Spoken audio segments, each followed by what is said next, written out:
ओम नमो भगवते वासुदेवाय। नमस्कार दोस्तों, स्वागत है आप सभी का हमारे चैनल भक्ति ज्ञान में। दोस्तों, आज मैं आपको श्रीमद् भागवत महापुराण की कथा सुना रहा हूँ। इसमें आज हम अष्टम स्कंद के प्रथम अध्याय की कथा सुनेंगे।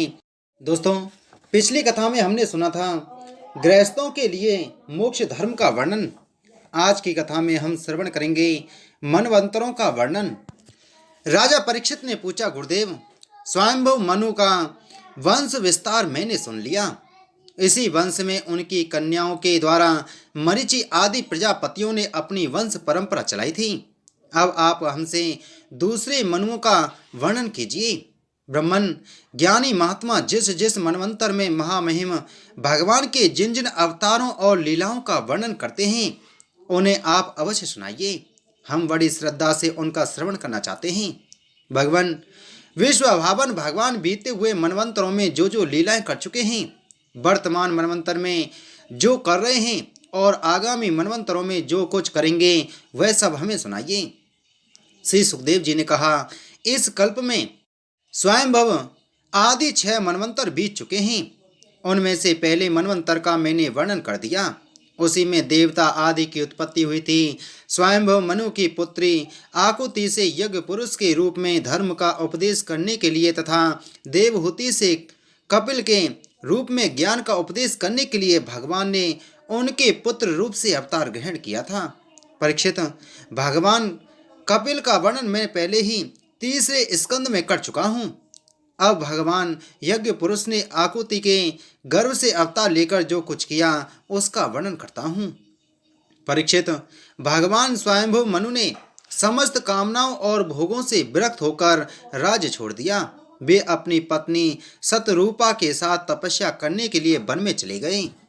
परीक्षित, उन्होंने सुनंदा नदी के किनारे पृथ्वी पर एक पैर से खड़े रहकर 100 वर्ष तक घोर तपस्या की। तपस्या करते समय वे प्रतिदिन इस प्रकार भगवान की स्तुति करते थे। मनु जी कहा करते थे, जिनकी चेतना के स्पर्श मात्र से यह विश्व चेतन हो जाता है, किंतु यह विश्व जिन्हें चेतना का दान नहीं कर सकता, जो इसके सो जाने पर प्रलय में भी जागते रहते हैं, जिनको यह नहीं जान सकता, परंतु जो इसे जानते हैं वही परमात्मा हैं। यह संपूर्ण विश्व और इस विश्व में रहने वाले समस्त चर अचर प्राणी सब उन परमात्मा से ही ओतप्रोत हैं।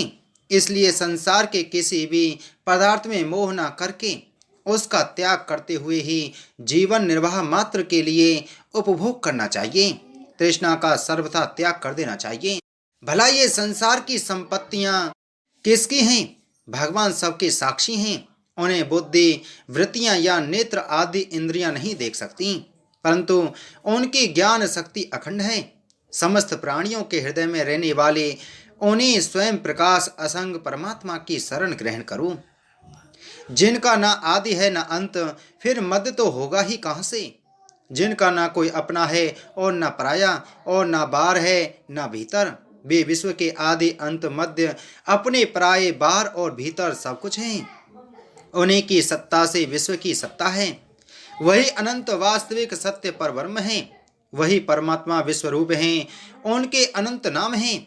वे सर्वशक्तिमान सत्य स्वयं प्रकाश अजन्मा और पुराण पुरुष हैं। वे अपनी माया शक्ति के द्वारा ही विश्व सृष्टि के जन्म आदि को स्वीकार कर लेते हैं और अपनी विद्या शक्ति के द्वारा उसका त्याग करके निष्क्रिय सत्व स्वरूप मात्र रहते हैं। इसी से ऋषि मुनि निष्कर्म स्थिति अर्थात ब्रह्म से एकत्व प्राप्त करने के लिए पहले कर्म योग का अनुष्ठान करते हैं। प्राय कर्म करने वाला पुरुष ही अंत में निष्क्रिय होकर कर्मों से छुट्टी पा लेता है।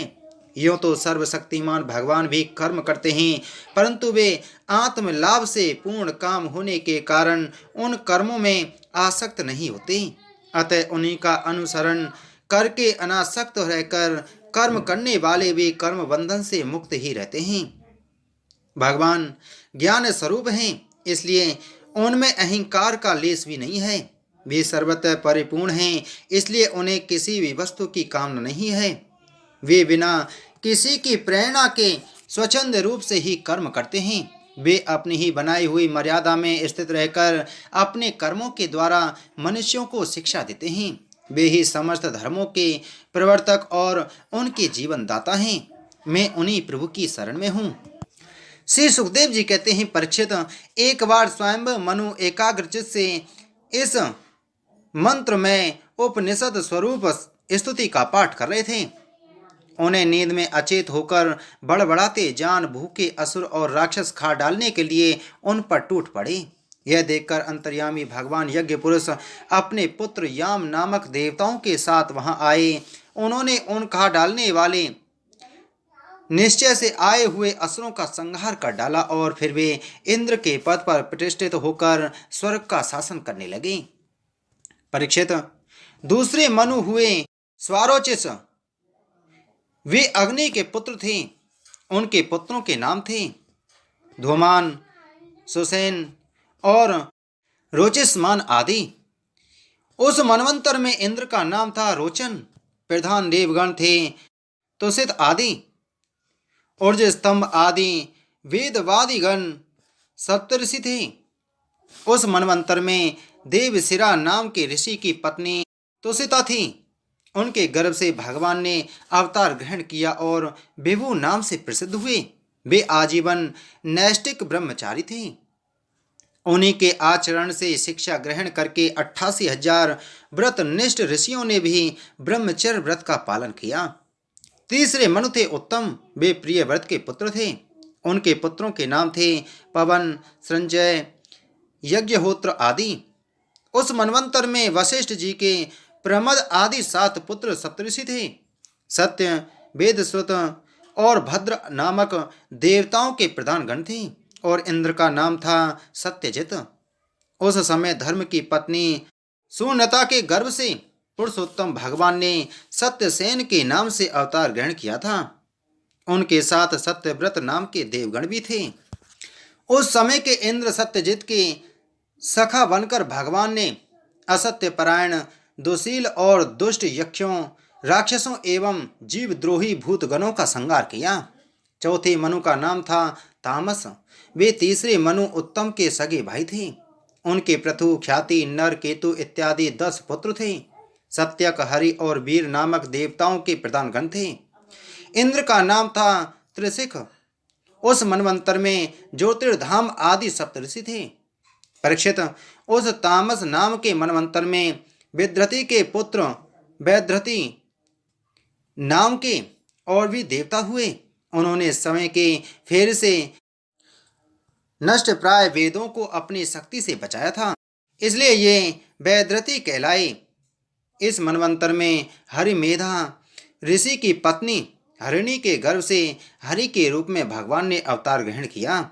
इसी अवतार में उन्होंने ग्रह से गजेंद्र की रक्षा की थी। राजा परीक्षित ने पूछा, मुनिवर, हम आपसे यह सुनना चाहते हैं कि भगवान ने गजेंद्र को ग्रह के फंदे से कैसे छुड़ाया था। सब कथाओं में वही कथा परम पुण्यमय, प्रशंसनीय, मंगलकारी और शुभ है, जिसमें महात्माओं के द्वारा गान किए हुए भगवान श्री हरि के पवित्र यश का वर्णन रहता है। श्री सूत जी कहते हैं, सौनक आदि ऋषियों, राजा परीक्षित आमरण अनशन करके कथा सुनने के लिए ही बैठे हुए थे। उन्होंने जब श्री सुखदेव जी महाराज को इस प्रकार कथा कहने के लिए प्रेरित किया, तब वे बड़े आनंदित हुए और प्रेम से परीक्षित का अभिनंदन करके मुनियों की भरी सभा में कहने लगे। आइए सुनते हैं ग्रह के द्वारा गजेंद्र का पकड़ा जाना। श्री सुखदेव जी ने कहा, परीक्षित, क्षीर सागर में त्रिकुट नाम का एक प्रसिद्ध सुंदर एवं श्रेष्ठ पर्वत था। वह 10,000 योजन ऊंचा था। उसकी लंबाई चौड़ाई भी चारों ओर उतनी ही थी। उसके चांदी, लोहे और सोने के 3 शिखरों की छटा से समुद्र, दिशाएं और आकाश जगमगाते रहते थे। और भी उसके कितने ही शिखर ऐसे थे जो रत्नों और धातुओं की रंग बिरंगी छटा दिखाते हुए सब दिशाओं को प्रकाशित करते रहते थे। उनमें विविध जाति की वृक्ष, लताएं और झाड़ियां थीं। झरनों की झरझर से वह गुंजायमान होता रहता था। सब ओर से समुद्र की लहरें आ आकर उस पर्वत के निचले भाग से टकराती। उस समय ऐसा जान पड़ता मानो वे पर्वतराज के पांव पखार रही हों। उस पर्वत के हरे पन्ने के पत्थरों से वहां की भूमि ऐसी सांवली हो गई थी जैसे उस पर हरी भरी डूब लग रही हो। उसकी कंदराओं में सिद्ध, चारण, गंधर्व, विद्याधर, नाग, किन्नर और अप्सराएं आदि विहार करने के लिए प्राय बने ही रहते थे। जब उसके संगीत की ध्वनि चट्टानों से टकराकर गुफाओं में प्रतिध्वनित होने लगती थी, तब बड़े बड़े गर्वीले सिंह उसे दूसरे सिंह की ध्वनि समझकर सह न पाते और अपनी गर्जना से उसे दबा देने के लिए और जोर से गरजने लगते थे। उस पर्वत की तलहटी तरह तरह के जंगली जानवरों के झुंडों से सुशोभित रहती थी। अनेकों प्रकार के वृक्षों से भरे हुए देवताओं के उद्यान में सुंदर सुंदर पक्षी मधुर कंठ से चहकते रहते थे। उस पर बहुत सी नदियां और सरोवर भी थे। उनका जल बड़ा निर्मल था। उनके पुलिन पर मड़ियों की बालू चमकती रहती थी। उनमें देवांगनाएं स्नान करती थीं, जिससे उनका जल अत्यंत सुगंधित हो जाता था। उसकी सुरभि लेकर भीनी भीनी वायु चलती रहती थी। पर्वतराज त्रिकूट की तराई में भगवत प्रेमी महात्मा भगवान वरुण का एक उद्यान था। उसका नाम था ऋतुमान। उसमें देवांगनाएं क्रीड़ा करती रहती थीं। उसमें सब और ऐसे दिव्य वृक्ष शोभायमान थे जो फलों और फूलों से सर्वदा लदे ही रहते थे। उस उद्यान में मंदार, पारिजात, गुलाब, अशोक, चंपा, तरह तरह के आम, प्याल, कटहल, आमड़ा, सुपारी, नारियल, खजूर, बिजौरा, महुआ, साखू, ताड़, तमाल, असन, अर्जुन, रीठा, गूलर, पाकर, बरगद, पलास, चंदन, नीम, कचनार, साल, देवदारू, दाख, ईंख, केला, जामुन, वेर, रुद्राक्ष, हरे, आंवला, बेल, कैत, नींबू और भिलावे आदि के वृक्ष लहराते रहते थे। उस उद्यान में एक बड़ा भारी सरोवर था। उसमें सुनहरे कमल खिल रहे थे और भी विविध जाति के कुमुद, तत्पल, कलहार, सतदल आदि कमलों की अनूठी छटा छिटक रही थी। मतवाले भौरे गूंज रहे थे। मनोहर पक्षी कलरव कर रहे थे। हंस, कारंडव, चक्रवाक और सारस दल के दल भरे हुए थे। पनडुब्बी, बतख और पपीहे गूंज रहे थे। मछली और कछुओं के चलने से कमल के फूल हिल जाते थे, जिससे उनका पराग झड़कर जल को सुंदर और सुगंधित बना देता था। कदम, बैंत, नरकुल, कदमलता, बेन आदि वृक्षों से वह घिरा था। कुंद, कुरबक, कटसरैया, अशोक, सिरस, बनमल्लिका, लिसोड़ा, हरसिंगार, सोनजूही, नाग, पुन्नाग, जाति मल्लिका, शतपत्र, माधवी और मोगरा आदि सुंदर सुंदर पुष्प वृक्ष एवं तट के दूसरे वृक्षों से भी, जो प्रत्येक ऋतु में हरे भरे रहते थे, वह सरोवर शोभायमान रहता था। उस पर्वत के घोर जंगल में बहुत सी हथनियों के साथ एक गजेंद्र निवास करता था। वह बड़े बड़े शक्तिशाली हाथियों का सरदार था। एक दिन वह उसी पर्वत पर अपनी हथनियों के साथ कांटे वाले कीचड़, बांस, बेंत, बड़ी बड़ी झाड़ियों और पेड़ों को रोंता हुआ घूम रहा था। उसी गंध मात्र से सिंह, हाथी, बाघ, गैंडे आदि हिंसक जंतु, नाग तथा काले, गोरे, सरब और चमड़ी गाय आदि डरकर भाग जाया करते थे। और उसकी कृपा से भेड़ियां, सूगर, भैंसें, रीछ, शल्य, लंगूर तथा कुत्ते, बंदर, हरिण और खरगोश आदि क्षुब्ध जीव सब कहीं निर्भय विचरते रहते थे। उसके पीछे पीछे हाथियों के छोटे छोटे बच्चे दौड़ रहे थे। बड़े बड़े हाथी और हथनियां भी उसे घेरे हुए चल रही थीं। उसकी धमक से पहाड़ एक बार की कांप उठता था। उसके गंड स्थल के टपकते हुए मद का पान करने के लिए साथ साथ भौरे उड़ते जा रहे थे। मद के कारण उसके नेत्र विलय हो रहे थे। बड़े जोर की धूप थी, इसलिए वह व्याकुल हो गया और उसे तथा उसके साथियों को प्यास भी सताने लगी। उस समय दूर से ही कमल के पराग से सुवासित वायु की गंध सूंघकर वह उसी सरोवर की ओर चल पड़ा।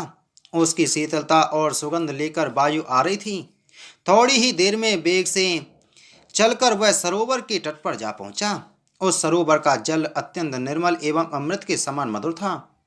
सुनहले और अरुण कमलों की केसर से वह महक रहा था। गजेंद्र ने पहले तो उसमें घुसकर अपनी सूंड से उठा उठा जी भरकर जल पिया। फिर उस जल में स्नान करके अपनी थकान मिटाई। गजेंद्र गृहस्थ पुरुषों की भांति मोहग्रस्त होकर अपनी सूंड से जल की फुहारें छोड़ छोड़कर साथ की हथनियों और बच्चों को नहलाने लगा तथा उनके मुंह में सूंड डालकर जल पिलाने लगा। भगवान की माया से मोहित हुआ गजेंद्र उन्मत्त हो रहा था। उस बेचारे को इस बात का पता ही न था कि मेरे सिर पर बहुत बड़ी विपत्ति मंडरा रही है। परीक्षित, गजेंद्र जिस समय इतना उन्मत्त हो रहा था उसी समय प्रारब्ध की प्रेरणा से एक बलवान गाह ने क्रोध में भरकर उसका पैर पकड़ लिया। इस प्रकार अकस्मात विपत्ति में पड़कर वह बलवान गजेंद्र अपनी शक्ति के अनुसार अपने को छुड़ाने की बड़ी चेष्टा की, परंतु छुड़ा न सका। दूसरे हाथी हथनियों और उनके बच्चों ने देखा कि उनके स्वामी को बलवान ग्राह बड़े बेग से खींच रहा है और वे बहुत घबरा रहे हैं। उन्हें बड़ा दुख हुआ। वे बड़ी विकलता से चिल्लाने लगे। बहुतों ने तो उसे सहायता पहुंचाकर जल से बाहर निकाल लेना चाहा, परंतु इसमें भी वे असमर्थ ही रहे। गजेंद्र और गाह अपनी अपनी पूरी शक्ति लगाकर भिड़े हुए थे। कभी गजेंद्र गाह को बाहर खींच लाता और तो कभी गाह गजेंद्र को भीतर खींच ले जाता था। परीक्षित, इस प्रकार उनको लड़ते लड़ते 1000 वर्ष बीत गए और दोनों ही जीते रहे। यह घटना देखकर देवता भी आश्चर्यचकित हो गए। अंत में बहुत दिनों तक बार बार जल में खींचे जाने से गजेंद्र का शरीर शिथिल पड़ गया। ना तो उसके शरीर में बल रह गया और ना मन में उत्साह, शक्ति भी क्षीण हो गई। इधर गाह तो जलचर ही ठहरा, इसलिए उसकी शक्ति क्षीण होने के स्थान पर बढ़ गई। वह बड़े उत्साह से और भी बल लगाकर गजेंद्र को खींचने लगा। इस प्रकार देहाभिमानी गजेंद्र अकस्मात प्राण संकट में पड़ गया और अपने को छुड़ाने में सर्वथा असमर्थ हो गया। बहुत देर तक उसने अपने छुड़ाने के उपाय पर विचार किया। अंत में वह इस निश्चय पर पहुंचा, यह ग्रह विधाता की फांसी ही है। इसमें फंसकर मैं आतुर हो रहा हूं। अब मुझे मेरे बराबर के हाथी भी इस विपत्ति से न उबार सके, तब ये बेचारी हथनियां तो छुड़ा ही कैसे सकती हैं। इसलिए अब मैं संपूर्ण विश्व के एकमात्र आश्रय भगवान की ही शरण लेता हूँ। काल बड़ा बली है। यह सांप के समान बड़े प्रचंड वेग से सबको निगल जाने के लिए दौड़ता ही रहता है। इससे अत्यंत भयभीत होकर जो कोई भगवान की शरण में चला जाता है उसे वे प्रभु अवश्य अवश्य बचा लेते हैं। उनके भय से भीत होकर मृत्यु भी अपना काम ठीक ठीक पूरा करती है। वही प्रभु सबके आश्रय हैं, मैं उन्हीं की शरण ग्रहण करता हूँ। बोलो श्रीमद् भागवत महापुराण की जय। बोलो श्री कृष्ण चंद्र भगवान की जय। तो दोस्तों, उम्मीद है आपको कथा अच्छी लगी होगी, तो वीडियो को लाइक करें, वीडियो को ज़्यादा से ज़्यादा शेयर करें। अगर आप हमारे चैनल पर पहली बार आए हैं तो चैनल को सब्सक्राइब कर बगल में घंटी के बटन को जरूर दबाएं। जय श्री कृष्ण।